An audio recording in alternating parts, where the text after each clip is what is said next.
Hi, I'm Michael Johnson, the webmaster of the Mechanisms Toolkit. It's a toolkit for project managers and others who plan and work with energy efficiency projects. I'm going to show you how to get started and where to find the key messages. So, let's check it out. When you get to the front page, there is a First Time Here section that explains 4 pages that you can start with. I'm going to show you get to the introduction. The most important part of the toolkit is the step-by-step guide, and if you only have like 15 minutes, then I'll suggest that you just browse through the steps very casually and spend 1 minute on each step. If you have more time, like 1 hour or even more, then there are other suggestions for what you can do. But let's start with the steps. So you find the steps here, and let's check out step number 1. So just going through the steps and maybe looking at the background text here and the key instructions. These are the most important places for understanding each step.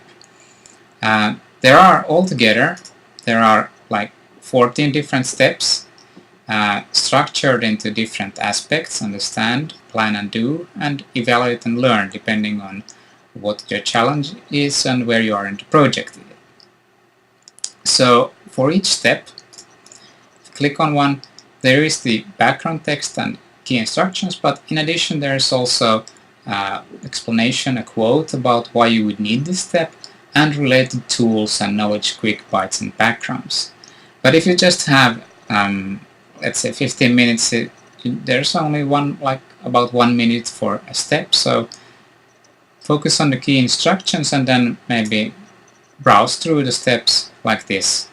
Click here, or if you want to, you can use this menu here, or you can always find the steps here in the step-by-step menu. So for each for each step, there are some tools suggested, and a tool like this, Visualize Your Stakeholders, might have a template. It has a checklist that you can download. So you get a PowerPoint,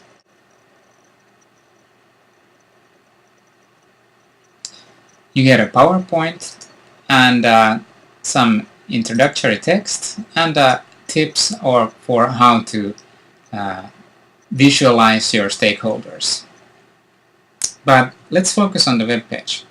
Another thing you could do is to check out if your country is included here in the country profiles.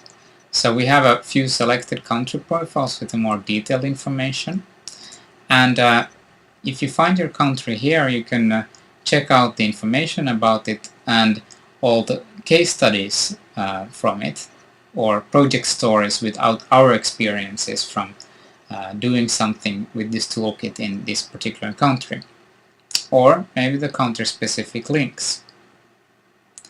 The third thing that I find particularly important is to check out the self-check. So this self-check is tries to suggest you pages in the toolkit to start with, depending on what you're interested in. So for instance, your biggest challenge, if it's the basics of an energy change project, you can get some suggestions, for instance, to pinpoint your problem, or if it's how to influence your target group, then it suggests some other steps to start with, and so on. If the challenge is to evaluate the project or develop projects with a broader reach, or engage with your target group more closely.